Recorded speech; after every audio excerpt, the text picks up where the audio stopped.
കർത്താവ് നിങ്ങളോട് കൂടെയും അങ്ങേ ആത്മാവോടും കൂടെ. വിശുദ്ധ യോഹന്നാൻ അറിയിച്ച പരിശുദ്ധ സുവിശേഷത്തിൽ നിന്ന്. കർത്താവേ, അങ്ങേക്ക് മഹത്വം. അധ്യായം 7 1 മുതലുള്ള തിരുവചന ഭാഗം. അക്കാലത്ത് യേശു ഗലീലയിൽ ചുറ്റി സഞ്ചരിച്ചുകൊണ്ടിരുന്നു. യഹൂദർ അവനെ വധിക്കാൻ അവസരം പാർത്തിരുന്നതിനാൽ യൂദയായിൽ സഞ്ചരിക്കാൻ അവൻ ഇഷ്ടപ്പെട്ടില്ല. യഹൂദരുടെ കൂടാര തിരുനാൾ സമീപിച്ചിരുന്നു. എന്നാൽ അവന്റെ സഹോദരന്മാർ തിരുനാളിന് പോയതിനു ശേഷം അവനും പോയി, പരസ്യമായല്ല, രഹസ്യമായി. ജെറൂസലേം നിവാസികളിൽ ചിലർ പറഞ്ഞു, ഇവനെയല്ലേ അവർ കൊല്ലാൻ അന്വേഷിക്കുന്നത്? എന്നാൽ ഇതാ, ഇവൻ പരസ്യമായി സംസാരിക്കുന്നു. എന്നിട്ടും അവർ ഇവനോടൊന്നും പറയുന്നില്ല. ഇവൻ തന്നെയാണ് ക്രിസ്തുവെന്ന് ഒരുപക്ഷെ അധികാരികൾ യഥാർത്ഥത്തിൽ അറിഞ്ഞിരിക്കുമോ? ഇവൻ എവിടെ നിന്ന് വരുന്നു എന്ന് നമുക്കറിയാം. എന്നാൽ ക്രിസ്തു വരുമ്പോൾ എവിടെ നിന്നാണ് വരുന്നതെന്ന് ആരും അറിയുകയില്ലല്ലോ.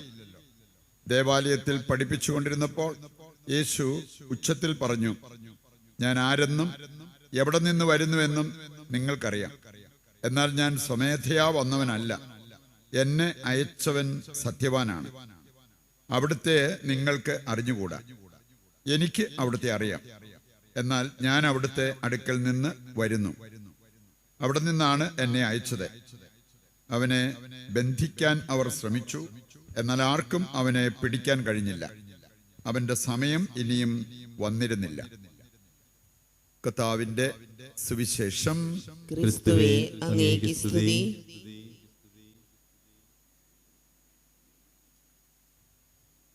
ഈശോയിൽ പ്രിയപ്പെട്ടവരെ, സഭയിൽ ഇന്ന് നമ്മൾ അനുസ്മരിക്കുന്ന ഒരു വിശുദ്ധയുണ്ട്, വിശുദ്ധ ലൂയിസ് മെറിലൈറ്റ്. ഈ വിശുദ്ധയുടെ ജീവിതം നമ്മെ പഠിപ്പിക്കുന്നത് വലിയൊരു കാര്യമാണ്. കുടുംബജീവിതം നയിക്കുന്നവർക്കും ഏറ്റെടുക്കാവുന്നത്, സന്യാസ ജീവിതം നയിക്കുന്നവർക്കും ഏറ്റെടുക്കാവുന്നവർ. കാരണം ഇതിലൂടെ എല്ലാം കടന്നുപോയ ഒരു വ്യക്തിയാണ് വിശുദ്ധ ലൂയിസ്. അവരുടെ ജീവിതത്തെക്കുറിച്ച് ചിന്തിക്കുമ്പോൾ ഒരു നാണയത്തിന്റെ 2 വശങ്ങൾ പോലെ ജീവിതത്തോട് ഒട്ടിക്കിടന്ന 2 കാര്യങ്ങളാണ്. ഒന്ന് എളിമ, 2 ഉപവി പ്രവൃത്തി. എളിമ, ഉപവി അഥവാ സ്നേഹപ്രവർത്തികൾ എന്ന് നമുക്ക് പറയാൻ പറ്റും. ഇവരെ സ്വാധീനിച്ച 2 വിശുദ്ധരുണ്ട്. ഒന്നാമത്തെ ആൾ വിശുദ്ധ ഫ്രാൻസിസ് സാലസ്. അദ്ദേഹമായിരുന്നു ലൂയിസയുടെ ഉപദേഷ്ടാവ്. ഒരുപാട് കാര്യങ്ങൾ അദ്ദേഹത്തിന്റെ പ്രസംഗത്തിൽ നിന്ന് പഠിച്ച്, അതൊക്കെ വായിക്കുകയും കേൾക്കുകയും പഠിക്കുകയും ചെയ്ത് അതിന്റെ വെളിച്ചത്തിൽ ദൈവത്തെ സ്നേഹിച്ച് ജീവിക്കാൻ പരിശ്രമിച്ച ഒരു വ്യക്തിയാണ് ലൂയിസ്. നമ്മൾ കാണുന്നുണ്ട്. രണ്ടാമതൊരു വിശുദ്ധൻ വിൻസെന്റ് പോളാണ്. ഉപവി പ്രവർത്തികൾക്ക് അറിയപ്പെടുന്ന ഒരു വ്യക്തിയാണ്, നമുക്കറിയാം. പറയുണ്ട്, അദ്ദേഹത്തിൽ നിന്ന് ഉപവി പ്രവർത്തികളെ, അതിന്റെ പ്രാധാന്യം, അതിന്റെ മാധുര്യം, ഇങ്ങനെയുള്ള കാര്യങ്ങൾ പഠിച്ച ഒരു വ്യക്തിയാണ് ലൂയിസ്.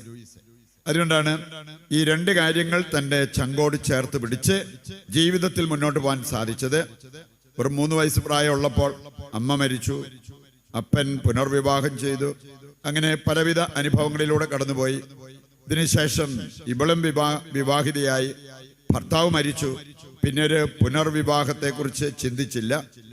ദരിദ്രരെ സ്നേഹിക്കുകയും സഹായിക്കുകയും ചെയ്യുന്നതിന് തന്റെ ജീവിതം മാറ്റിവെച്ച ഒരു വ്യക്തിയാണ്. വേണമെങ്കിൽ നമുക്കൊക്കെ, നമ്മൾ കുടുംബജീവിതം നയിക്കുന്നവരാണെങ്കിലും സന്യസ്തരാണെങ്കിലും, വേണമെങ്കിൽ നമുക്ക് സ്നേഹത്തിൽ വളരാൻ പറ്റും, യേശുവിനെ അറിയാൻ പറ്റും, അറിവിൽ നമുക്ക് ജീവിക്കാൻ സാധിക്കും. വേണമെങ്കിൽ നമുക്ക് ഉപവി പ്രവർത്തികൾ ചെയ്ത് മുമ്പോട്ട് പോകാനായിട്ട് സാധിക്കും. ഇതിനെല്ലാം ആവശ്യമായിട്ടുള്ളൊരു കാര്യം നമുക്ക് അതിനൊരു മനസ്സ് വരിക എന്നുള്ളതാണ്. നമ്മൾ കാണുന്നുണ്ട്, വചനം നമ്മെ ഓർമ്മിപ്പിക്കുന്ന കാര്യമാണ്. മനസ്സ് വെച്ചാൽ നിനക്ക് കൽപ്പനകൾ പാലിച്ച് ജീവിക്കാൻ പറ്റും. മനസ്സ് വെച്ചാൽ നിനക്ക് ജ്ഞാനിയാകാൻ പറ്റും. മനസ്സ് വെച്ചാൽ നിനക്ക് ഉപവി പ്രവർത്തികൾ ചെയ്യാൻ പറ്റും. അപ്പൊ അങ്ങനെ നല്ലൊരു മനസ്സിന്റെ ഉടമകളായിട്ട് നമ്മൾ മാറണം. അപ്പോൾ നമുക്ക് ഒരുപാട് നന്മ ചെയ്യാൻ സാധിക്കും എന്നുള്ളത് നാം തിരിച്ചറിയേണ്ട ഒരു യാഥാർത്ഥ്യമാണ്. ഇന്നത്തെ ആദ്യ വായനയിൽ നമ്മൾ കണ്ട 2 പ്രധാനപ്പെട്ട കാര്യങ്ങളുണ്ട്. ഒന്നാമത്തെ കാര്യം, ദുഷ്ടത നമ്മെ അന്ധരാക്കും എന്നുള്ളതാണ്. ഒരു സെറ്റ് ആൾക്കാര് അവർ പറഞ്ഞുകൊണ്ടിരുന്നത്, ഇവരൊക്കെ വലിയ പ്രാർത്ഥനക്കാരാണല്ലോ, നമുക്ക് അവർക്കെതിരെ ഗൂഢാലോചന നടത്താം, അവരെ നമുക്ക് നിഷ്കരണം അവരോട് പെരുമാറാം. ഇനി അവര് ദൈവം ദൈവം എന്ന് പറഞ്ഞു നടക്കുന്നവരല്ലേ, ആ ദൈവം അവരെ സംരക്ഷിക്കുമല്ലോ എന്ന് നമുക്ക് നോക്കാം. ഇന്നിങ്ങനെ അനാവശ്യമായിട്ട് റിസ്ക് എടുക്കുന്ന ആൾക്കാരെ കാണാൻ പറ്റും. എൻ്റെ പ്രിയപ്പെട്ടവരെ, ഒരു കാരണവശാലും അങ്ങനെ ഒരു കാര്യത്തിലേക്ക് പോകരുത്. നമ്മൾ ദൈവത്തിൻ്റെ സംരക്ഷണ വലയത്തിലായിരിക്കണം. ദൈവം നൽകുന്ന സംരക്ഷണം അത് നമുക്ക് വളരെ പ്രധാനപ്പെട്ടതാണ്. പക്ഷേ ദൈവത്തെ പരീക്ഷിക്കാൻ പോകരുത് എന്നുള്ളത് ദൈവവചനം നമ്മെ ഓർമ്മിപ്പിക്കുന്ന കാര്യമാണ്. പറയുണ്ട്, നമ്മളെ സംബന്ധിച്ചിടത്തോളം പാപത്തിൽ വീഴാതിരിക്കാനുള്ള ശ്രദ്ധ നമ്മൾ കൈവരിക്കണം. അതല്ലാതെ ദൈവം എന്നെ സ്നേഹിക്കുന്നുണ്ടെങ്കിൽ ഞാൻ ഏത് വഴിക്ക് പോയാലും ദൈവം അവിടുന്നെല്ലാം എന്നെ തിരിച്ചു വിട്ടോളും, അങ്ങനെ ചിന്തിക്കുന്നതല്ല ഒരു ക്രിസ്ത്യാനിക്ക് ഉചിതം എന്നുള്ളത് നാം തിരിച്ചറിയണം. രണ്ടാമതൊരു കാര്യം, ഇന്നത്തെ ആദ്യ വായനയിൽ നമ്മൾ കണ്ട ഒരു കാര്യം ഇതാണ്: നീതിമാന്റെ മരണം അനുഗ്രഹീതമാണ്. നീതിമാന്റെ മരണം അനുഗ്രഹീതമാണ്. സങ്കീർത്തനം 116 15-ാമത്തെ വചനം എടുക്കുമ്പോൾ അവിടെ പറഞ്ഞിട്ടുണ്ട്, വിശുദ്ധരുടെ മരണം ദൈവത്തിന് ആനന്ദപ്രദമാണ്. വിശുദ്ധരെ മരിക്കുമ്പോൾ ദൈവത്തോട് സങ്കടപ്പെടുന്നൊന്നുമില്ല. ഞാൻ ഓർത്തിട്ടുണ്ട്, നമ്മളെ സംബന്ധിച്ചിടത്തോളം നമ്മുടെ ആയുസ് നീട്ടാനുള്ള പരിശ്രമം എത്ര ശക്തമായിട്ടാണ് നടക്കുക. ചെറിയൊരു രോഗം വന്നാലും ഉടനെ മരുന്ന് കഴിക്കണം. മരുന്നിന്റെ ആവശ്യം ഇല്ലെങ്കിൽ പോലും മരുന്ന് കഴിച്ചേക്കാം, കാരണം അങ്ങനെ കുറച്ച് നാളുകൂടി ഈ ഭൂമിയിൽ ജീവിക്കാൻ പറ്റും. ചില കേസൊക്കെ ഞാൻ കണ്ടിട്ടുണ്ട്, മരിക്കാതെ കിടക്കുന്നത് കുടുംബാംഗങ്ങൾക്ക് പോലും പിന്നീട് ഭാരമായി മാറുക. ചില എന്നോട് പറഞ്ഞിട്ടുണ്ട്, അച്ഛാ ചേട്ടൻ ശാന്തമായിട്ട് മരിച്ചോട്ടെ, ഞങ്ങളത് അംഗീകരിക്കാൻ റെഡിയായി എന്ന് പറഞ്ഞാൽ അവർക്ക് ഭാരമായി മാറിയിരിക്കുകയാണ് മരിക്കാതെ ഇങ്ങനെ കിടക്കുന്നത്. എൻ്റെ പ്രിയപ്പെട്ടവരെ, ദീർഘകാലം ജീവിക്കുന്നതിലല്ല കാര്യം, ജീവിക്കുന്ന കാലം അത്രയും വിശുദ്ധരായി ജീവിക്കണം. അങ്ങനെയുള്ളവരുടെ മരണത്തിൽ കുടുംബാംഗങ്ങളും നാട്ടുകാരും ഒക്കെ അവർക്ക് ഒരു നഷ്ടബോധം വന്നേക്കാം, അവര് വിലപിച്ചേക്കാം. പക്ഷെ കർത്താവിന്റെ കാര്യം പറഞ്ഞിരിക്കുകയാണ്, വിശുദ്ധരുടെ മരണം ദൈവത്തിന് ആനന്ദപ്രദമാണ്. പറയുന്നുണ്ട്, നമ്മളാരും ഈ ഭൂമിയിൽ മറ്റുള്ളവർക്ക് ഭാരമാകേണ്ടവരല്ല, മറിച്ച് അനുഗ്രഹമായി മാറേണ്ടവരാണ്. അതിന് നാം ചെയ്യേണ്ട കാര്യം കൃത്യമായിട്ട് ദൈവത്തിന്റെ വചനം നമ്മെ ഓർമ്മിപ്പിക്കുകയാണ്. നമ്മൾ വിശുദ്ധരായി ജീവിക്കാൻ തയ്യാറാകണം, നീതിപൂർവം ജീവിക്കാൻ നമ്മൾ തയ്യാറാകണം. അങ്ങനെയുള്ളവരെ അംഗീകരിക്കാനും സ്നേഹിക്കാനും അവരുടെ സാന്നിധ്യം ഇഷ്ടപ്പെടാനും ഒക്കെ എല്ലാവർക്കും സാധിക്കും എന്നുള്ളത് നാം തിരിച്ചറിയേണ്ട ഒരു യാഥാർത്ഥ്യമാണ്. ഇന്നത്തെ സുവിശേഷ ഭാഗത്ത് നമ്മൾ കാണുന്നത്, യേശുക്രിസ്തുവിനെ സംബന്ധിച്ചിടത്തോളം ഭയപ്പെട്ട് മാറി നിന്ന ഒരു വ്യക്തിയല്ല, പക്ഷേ വളരെ വിവേകപൂർവം ഓരോ സാഹചര്യത്തെയും എടുത്ത് മുമ്പോട്ട് പോയ വ്യക്തിയാണ്. കാരണം യേശുവിന്റെ പ്രത്യേകത നമുക്കറിയാം, യേശു ജ്ഞാനമാണ്, യേശു അറിവുള്ളവനാണ്. പറയുണ്ട്, യേശുവിന് അറിയാമായിരുന്നു ഓരോ സാഹചര്യത്തിലും എന്ത് ചെയ്യണം. നമ്മളൊക്കെ സൗന്ദര്യവർദ്ധനയ്ക്ക് വേണ്ടി പ്രാർത്ഥിക്കുന്നതിനേക്കാൾ, അതുപോലെ സമ്പത്ത് വർദ്ധിക്കുന്നതിനേക്കാൾ പ്രാർത്ഥിക്കുന്നതിനേക്കാൾ, എൻ്റെ പ്രിയപ്പെട്ടവരെ, ദീർഘായുസിന് വേണ്ടി പ്രാർത്ഥിക്കുന്നതിനേക്കാൾ നമ്മളൊക്കെ പ്രാർത്ഥിക്കേണ്ട ഒരു വിഷയമാണ് വിവേകപൂർവ്വം ജീവിക്കാനുള്ള കൃപ, അതുപോലെ പാപരഹിത ജീവിതം നയിക്കാനുള്ള കൃപ. ഇതൊക്കെയാണ് പ്രധാനപ്പെട്ടത് എന്ന് ദൈവവചനം തന്നെ നമ്മളെ ഓർമ്മിപ്പിക്കുന്ന ഒരു കാര്യമാണ്. പ്രഭാഷകന്റെ പുസ്തകം 37:15 വായിച്ചാൽ അവിടെ പറഞ്ഞിട്ടുണ്ട്, പാപരഹിത ജീവിതം നയിക്കാനുള്ള കൃപയ്ക്ക് വേണ്ടി മറ്റെന്തിനേക്കാൾ ഉപരിയായിട്ട് ദൈവത്തോട് നിങ്ങൾ പ്രാർത്ഥിക്കണം.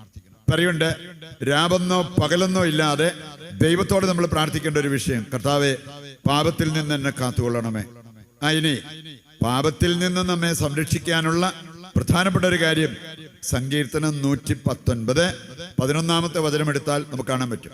സങ്കീർത്തകൻ പറയാണ്, അങ്ങേക്കെതിരായി പാപം ചെയ്യാതിരിക്കേണ്ടതിന് ഞാൻ അങ്ങയുടെ വചനം എൻ്റെ ഹൃദയത്തിൽ സൂക്ഷിക്കുന്നു. ബൈബിള് വാങ്ങിച്ച് വീട്ടിൽ വെച്ചാൽ പോരാ. അതുകൊണ്ട് നമ്മളാരും പാപത്തിൽ നിന്ന് സംരക്ഷിക്കപ്പെടത്തില്ല. ദൈവത്തിന്റെ വചന സമൃദ്ധി നമ്മുടെ ഹൃദയത്തിൽ ഉണ്ടാകണം. പറയുണ്ട്, ദൈവവചനം കേൾക്കാനുള്ളൊരു താല്പര്യം, ദൈവവചനം വായിക്കാനുള്ളൊരു താല്പര്യം, അത് മനസ്സിലാകത്തക്ക രീതിയിൽ ധ്യാനാത്മകമായിട്ട് വായിക്കാനുള്ള ഒരു പരിശ്രമം നമ്മുടെ ഭാഗത്തു നിന്നുണ്ടാകണം. അങ്ങനെയുള്ളവരെ പാപത്തിൽ നിന്ന് സംരക്ഷിക്കപ്പെടും എന്നുള്ളത് ദൈവത്തിന്റെ വചനം നമ്മെ ഓർമ്മിപ്പിക്കുന്ന ഒരു കാര്യമാണ്. പ്രിയപ്പെട്ട ഈ കാര്യങ്ങൾ ഹൃദയത്തിലേക്ക് ഏറ്റെടുത്ത് ജീവിക്കാൻ തുടങ്ങുമ്പോൾ അതിൻ്റെതായ അനുഗ്രഹങ്ങൾ നമ്മുടെ ജീവിതത്തിനുണ്ടാകും. നമ്മുടെയൊക്കെ ജീവിതം മറ്റുള്ളവർക്ക്, പ്രത്യേകിച്ച് നമ്മുടെ കുടുംബാംഗങ്ങൾക്ക് ഒരനുഗ്രഹമായി മാറും.